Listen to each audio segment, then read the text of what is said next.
Hello and welcome to Cherokee Culture and Diabetes. Before we get into this presentation, we will be bringing you information about a brief overview of Cherokee Indians, their religion and politics, traditional health views, health maintenance and disease prevention, their time, space, social and biological aspects, cultural factors affecting their healthcare, health to culture relations, environmental factors affecting healthcare, medical careers, and tourism for historical knowledge of Cherokee Indians.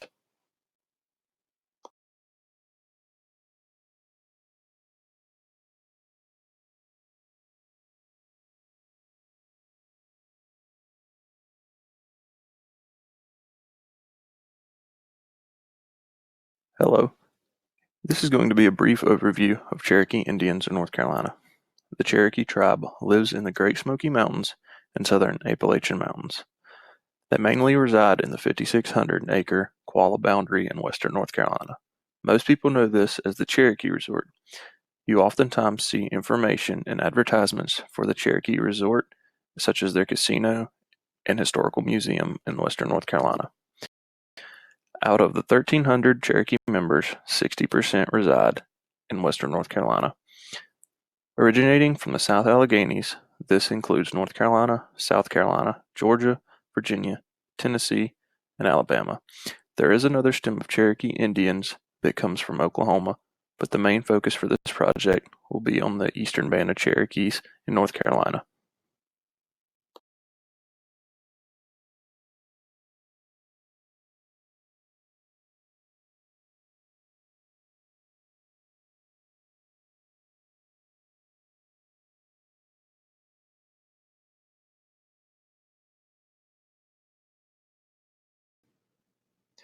Cherokee religion and politics. In religion, they have four cardinal directions: north, south, east, and west. They believe in an upper world, a lower world, and a center world. The upper world would be considered heaven, the lower world hell, and the center world where we currently are, living and moving about. They do believe that after death, ghosts are real, but they are not seen by all. This means that some people may be able to see ghosts, but not everyone can. It just depends on the person. They had white chiefs and red chiefs within the village. White chiefs were used for peace within the village and everyday normal operations. However, the red chiefs were used when war broke out. The peacetime government was made of a 9-man council. They had a council house for important announcements that all villagers could fit in so that everyone could hear what is going on within their tribe and village.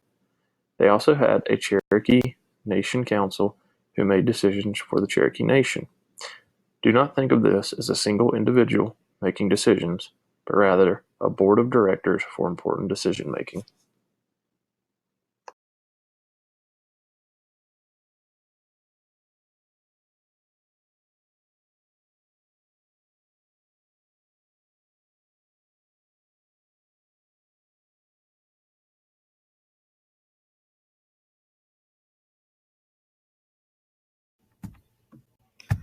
Traditional views of health and illness in the Cherokee culture. The eastern band of Cherokee have lived in North Carolina for thousands of years now. Although the Cherokee have access to modern health care, like going to the hospital and being seen by healthcare providers, they have traditional customs and their own views of health and illness that they follow and have been following for many generations.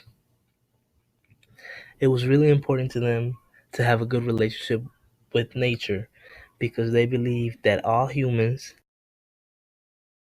animals, and it's made of one living being called the Great Life. They also believed that it was important to maintain balance between the body, the mind, the spirit, in order for harmony to exist. If this wasn't done, sickness could result.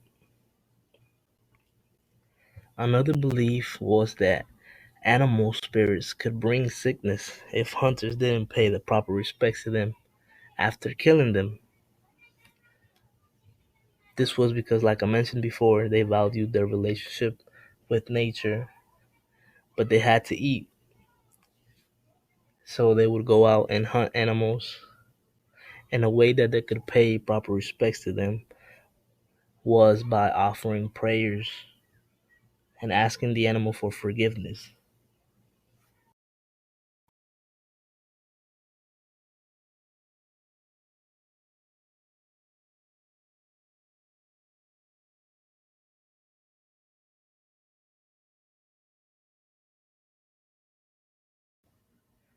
Health maintenance and disease prevention in the Cherokee Nation. When a person got sick, a traditional healer, also known as the medicine person, was called upon.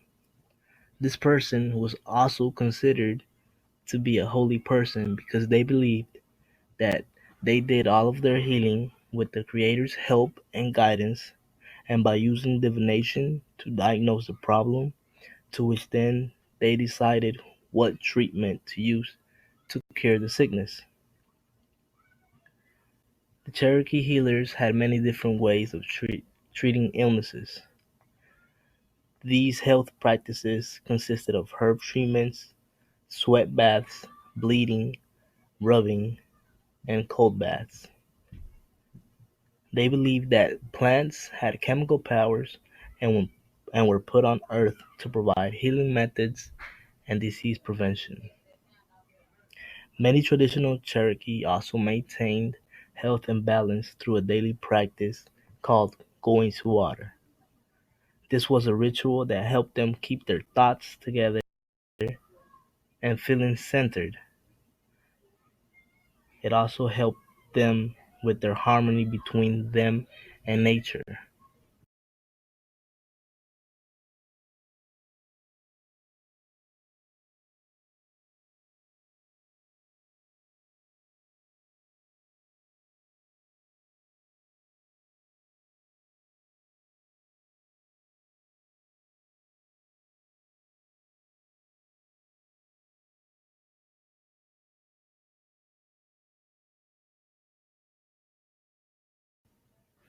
Considerations of time, space, social organization, and biological variations for the Cherokee.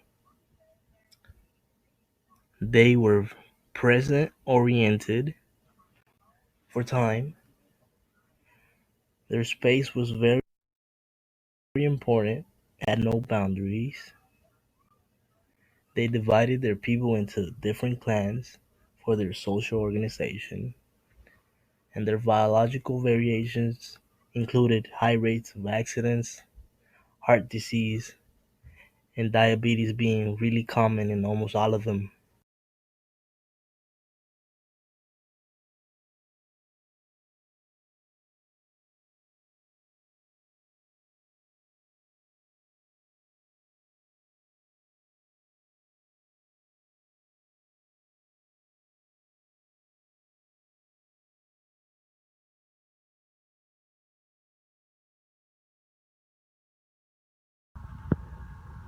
Today, although many Cherokees still consult with medicine people regarding problems of both mental and physical health, some will not see a medicine man for any reason and refuse to acknowledge their powers.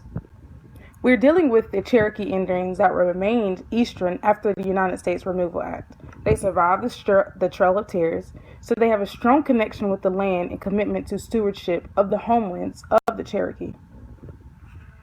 As a result of this, low numbers of health professionals to the numbers of persons in the population.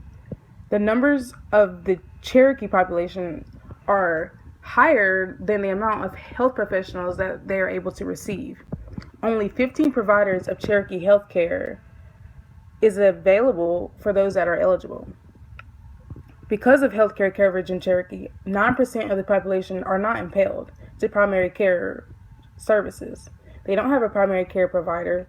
So you can imagine that many of those Indians that are receiving care refuse to follow up. It is led to believe that Indians with the usual source of care have better healthcare outcomes. Employment